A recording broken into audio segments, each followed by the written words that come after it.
Hi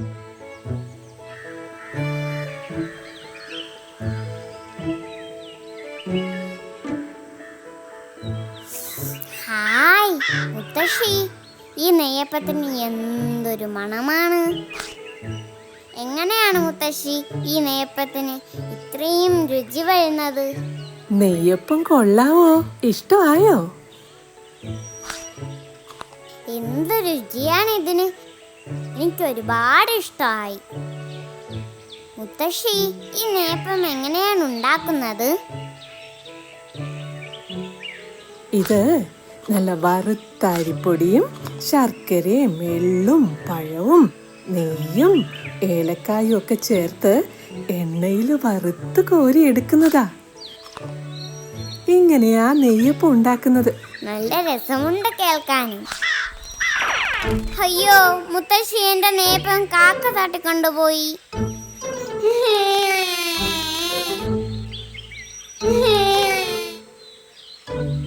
അയ്യോ വേണ്ട മോളെ, കരയണ്ട. മുത്തശ്ശി മോൾക്ക് വേറെ തരാം.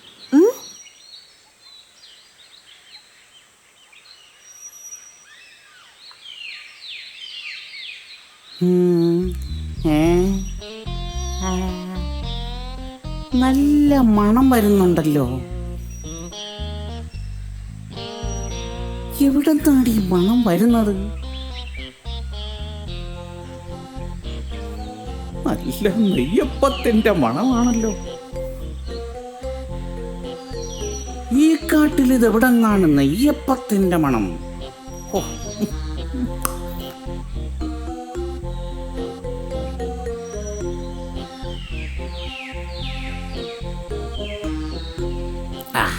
കൊതി കൊണ്ടെന്റെ വായിലൂടെ ഇപ്പൊ കപ്പലോടിക്കാം.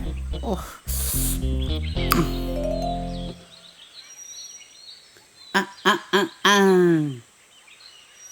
അപ്പോൾ അവിടെ നിന്നാണ് ഈ മണം. ഈ കാക്കയ്ക്ക് എവിടെ നിന്ന് കിട്ടി ഈ നെയ്യപ്പം? ഇവളോട് കുറച്ച് ചോദിച്ചാലോ? മുഴുവനും ചോദിച്ചാ തരില്ല. പകുതിയെങ്കിലും കിട്ടിയിരുന്നെങ്കിൽ എന്തെങ്കിലും സൂത്രം ഒപ്പിച്ചാൽ ആ നെയ്യപ്പം തട്ടിയെടുക്കാം.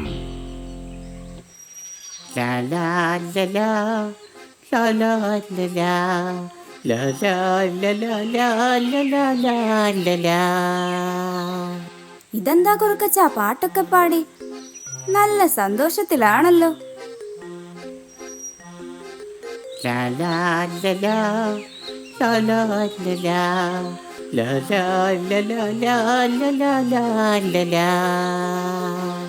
പാട്ട് കേൾക്കുമ്പോഴും പാട്ട് പാടുമ്പോഴും കിട്ടുന്ന സന്തോഷം ഒന്ന് വേറെ തന്നെയല്ലേ?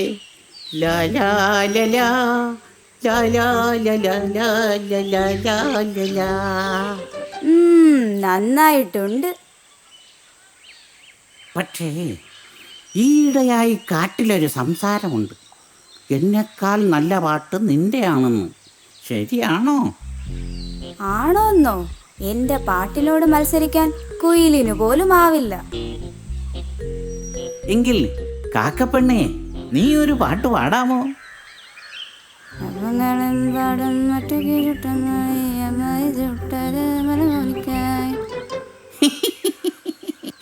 ഇതാണോ നിന്റെ പാട്ട്? ഇതിന് ടെമ്പോ പോരാ, സംഗതി തീരെയില്ല.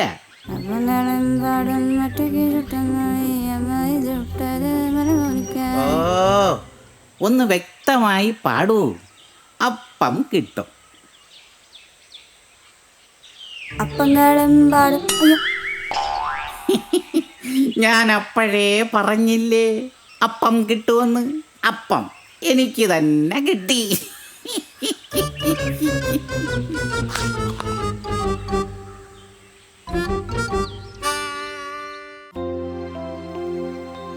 ഒരിടത്തൊരിടത്ത് ഒരു മുത്തശ്ശി ഉണ്ടായിരുന്നു. മുത്തശ്ശി തന്റെ വീടും പരിസരവും എല്ലാം എപ്പോഴും വൃത്തിയായി സൂക്ഷിക്കുമായിരുന്നു. പൂക്കളും ചെടികളും വെച്ച് പിടിപ്പിച്ച് തന്റെ വീടും പരിസരവും എപ്പോഴും ഭംഗിയായി സൂക്ഷിക്കുമായിരുന്നു.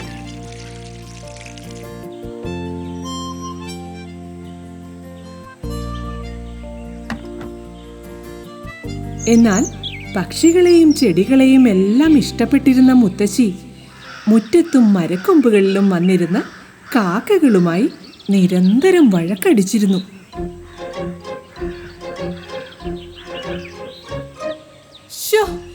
ഈ കാക്കകളെ കൊണ്ട് തോറ്റു. എപ്പോ നോക്കിയാലും ഉണ്ടാവും ശല്യം. പോകാക്കേ പോ.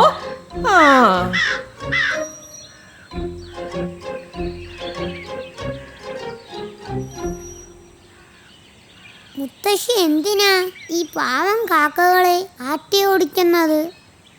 കാക്കയ്ക്ക് ഭംഗിയില്ലാത്തത് കൊണ്ടാവാം. ആരെയും വില കുറച്ച് കാണുന്നത് അത്ര നല്ലതല്ല. അങ്ങനെ ഇരിക്കെ മുത്തശ്ശി വയ്യാതെ കിടപ്പിലായി.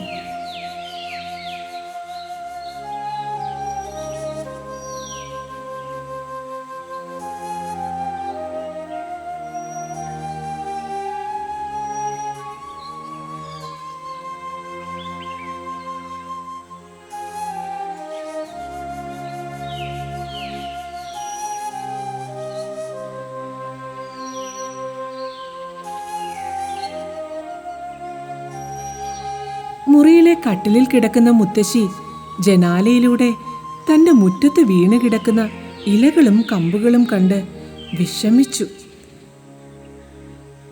അയ്യോ, എന്റെ വീടും പരിസരവും എല്ലാം ആകെ വൃത്തികേടായി കിടക്കുന്നല്ലോ. എന്താ ചെയ്യ? ഇനിയിപ്പൊ അസുഖമൊക്കെ മാറിയിട്ട് ഒക്കെ വൃത്തിയാക്കാം. ഒരു സഹായത്തിന് ആരെങ്കിലും ഉണ്ടായിരുന്നെങ്കിൽ.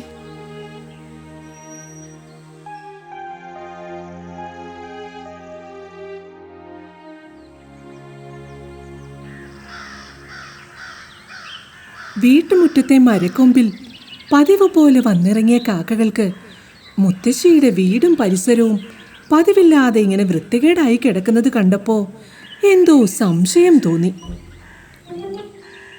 മുത്തശ്ശി ഇവിടെ ഇല്ലേ? വീടും പരിസരവുമെല്ലാം ആകെ വൃത്തികേടായി കിടക്കുന്നല്ലോ. അത് ശരിയാണല്ലോ. എപ്പോഴും ഇവിടം വൃത്തിയായി സൂക്ഷിക്കുന്ന മുത്തശ്ശിയല്ലേ? മുത്തശ്ശിക്ക് ഇതെന്തു പറ്റി? ഇനി വയ്യാതെയോ മറ്റോ ആയോ? മുത്തശ്ശി എവിടേക്കെങ്കിലും പോയോ? എന്നാ പിന്നെ നമുക്കിവിടെയൊക്കെ വൃത്തിയാക്കിയാലോ? അത് വേണോ? നമ്മൾ അത് ചെയ്താൽ മുത്തശ്ശിക്ക് ഇഷ്ടമാകുമോ? നമ്മളെ എപ്പോഴും വഴക്കു പറയാറുള്ളതല്ലേ. അത് മുത്തശ്ശി മറ്റൊന്നും വിചാരിച്ച് പറയുന്നതാവില്ല. വാ കൂട്ടുകാരെ, നമുക്കിത് ചെയ്യാം. മുത്തശ്ശിക്ക് സന്തോഷമാവട്ടെ.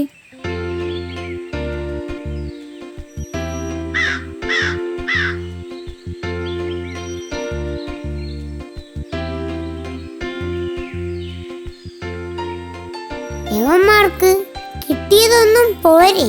മുത്തശ്ശിയുടെ കയ്യിന്ന് എന്നും വരക്ക് വാങ്ങി കൂട്ടിയാലേ സമാധാനം ആവൂ. പക്ഷേ അവർ ചെയ്യുന്നത് നല്ല കാര്യമല്ലേ? നല്ലതൊക്കെ തന്നെ. എന്തിനും ഏതിനും ഇവരെ വരക്ക് പറയുന്ന മുത്തശ്ശിക്ക് ഇഷ്ടമാവുമോ? ശരിയാ, നമുക്ക് നോക്കാം. കാക്കകൾ തന്റെ മുറ്റം വൃത്തിയാക്കുന്ന കാഴ്ച ജനാലയിലൂടെ കാണുന്ന മുത്തശ്ശിക്ക് കാക്കകളെ വഴക്കു പറഞ്ഞതിൽ വല്ലാത്ത വിഷമം തോന്നി. എന്റെ ഈശ്വരാ, ഈ പാവങ്ങളെയാണല്ലോ ഇത്രയും കാലം ഞാൻ ആട്ടി ഓടിച്ചത്. കലപില കൂട്ടി കുരുത്തക്കേട് കാണിക്കുന്ന ഈ കാക്കക്കൂട്ടത്തിന് ഇത്ര നല്ല മനസ്സുണ്ടായിരുന്നോ?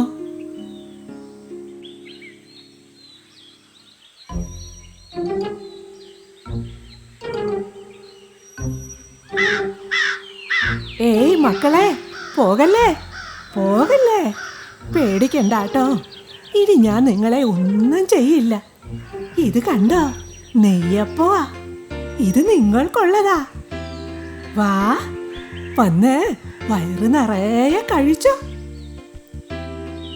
വാ മക്കളെ, വാ, വന്ന് കഴിച്ചോ.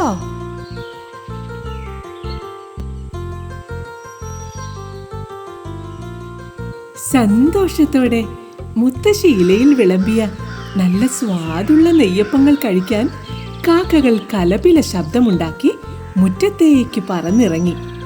അങ്ങനെ അന്നു മുതൽ മുത്തശ്ശിയും കാക്കകളുമായി വലിയ ചങ്ങാത്തത്തിലായി.